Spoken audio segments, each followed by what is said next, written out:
Mario over here. Right in the back. Big fight week for you, but obviously not the opponent you initially signed up for. Find out Saturday that Cody Garbrandt is injured and out of the fight. When did you find out Cody wasn't going to be able to compete, and how did you react to it knowing Cody's name, being a former world champ, and that opportunity was gone for now? Yeah, I found out, I think it was Saturday morning. Pretty bummed out at first, but I got to get over it quick, and put him in the rear view and focus on what was ahead. And, we were waiting for a new opponent, which I found out, I think it was Monday night before I took off, and that was about it. Same process, though, going to go out there and fight. How important was it for you to stay on this card? You're preparing for this big fight with this big name, and you have to switch things up relatively quickly. Did it matter who it was? Just give me anybody at this point? Was that your mindset? Pretty much. The only thing I wanted was to remain on the main card if possible, to keep the eyes on me. It was going to be a great fight with Cody, so that's all I was looking for. I just wanted to have some eyes on me and have a great opponent. And, Blackshear does have a little bit of shine from his past performance, so it worked out. So this is going to be on the main card still?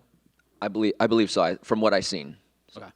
Is this fight with Cody something you hope to get back after this one, or do you feel like the ship has sailed on that idea if you get through Da'Mon on Saturday? Yeah, I think, like I said, I think Cody's in the rear view. A win over Blackshear, puts me in the top 15, and that's not where Cody's at, and I'm looking to move forward. You're on a great run right now, 4 wins in a row. You're 6-1 in your last 7. You're quietly putting together one of the best resumes in this division, and you've sort of just been an under-the-radar guy, but are you ready to be out of the under-radar, go above the radar, sort of break through because of the success you've been having?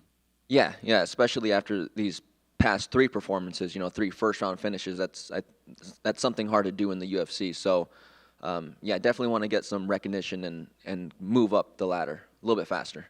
What do you think about Da'Mon taking this fight on 7 days' notice, coming off of the twister? We've only seen 3 of those in the history of the UFC. Yeah, as far as his performance, it was great. A twister, that's something very rare, but, he has to cut weight twice. We'll see how he deals with that, and I'm just, going to focus on myself and get the job done. And last thing, Sean O'Malley, your longtime teammate over the lab, getting ready to fight for the bantamweight title against Aljamain Sterling.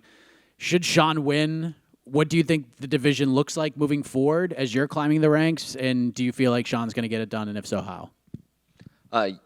Yeah, I could see Sean getting it done with, we all know he's great with his hands, knockout. I think he could surprise him with submission as well, so that's something to look at. And as far as the division, who knows, maybe Aljo moves up, maybe, depending on Cheeto, maybe that's a matchup for Sean. So we'll see, and Marab's there as well, so we'll see how things pan out.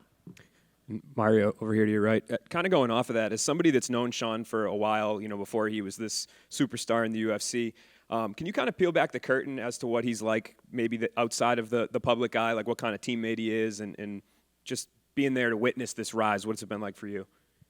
I think behind the scenes, like what everyone doesn't see, he's actually, pretty humble, still a funny guy in the gym, but when it comes down to work and to do, what he needs to do as far as like rounds and training, he's a very hard worker, and he does what he's supposed to. And I guess, can you just talk a little bit more about the training environment at the lab? Because obviously, it's not necessarily the worst problem to have that you're rising. He's on the verge of a title, so kind of an iron sharpens iron environment. Yeah, especially the 35 crew there at the MMA lab. Kyler Phillips just won, Marcus McGee. I'm up next, Sean. So we got a group of 35ers there. So we all feed off each other, and we all make each other better. Speaking of Damon's twister, how much is that something that you even consider? Like, is that such an anomaly that it's not something that you have to, like, prepare for in terms of, like, maybe trying to figure out defense for it? Like, do you feel like that's not really something you have to worry about? Or is that something, since you saw on Saturday, like, you've been actively preparing for? No, it's definitely something you got to work on. And I've been, like, having a refresher on it. And it's something you got to stop really early on, because if you're already deep in it, it's kind of hard to fight out of. So I'm definitely going to be paying attention to that, because I don't want to be number 4. So Mario, over here to your left. Obviously, when Cody dropped out, I'm sure the UFC matchmakers were kind of rushing. Did they offer you any other names, or was Da'Mon the first name that came along? And if they did offer you other names, why did you pick Da'Mon? Excuse me. Da'Mon, I mean, obviously said something, I think later on that night after he won, said that he would take the fight. So we're waiting on different options, but from what I heard, Da'Mon was the only one that was going to take it. So Obviously, he's got to cut weight twice in a week. Is there any worry that he won't make weight? And if he doesn't make weight, like, is there a plan in place? Are you just gonna accept it, or is there like a certain, if he's this far over, I'm not accepting it? well, if he's that far over, I mean, that'd be up to the commission. But if he doesn't make weight, I'm just taking 20%. And my last question, obviously you're moving up the rankings and everything. What does a win over a guy like him do for someone who's kind of already more established than him? I just continue to prove that, I belong in the top 15, and if I think I belong in the top 15, I should be able to beat this guy. Good luck to you. Mario over here. So, how big a stylistic change up is it from Cody to Da'Mon? It's a pretty big one, Cody's a little bit faster on the feet. I think he'd move around a little bit more, and Blackshear will come forward a little bit taller.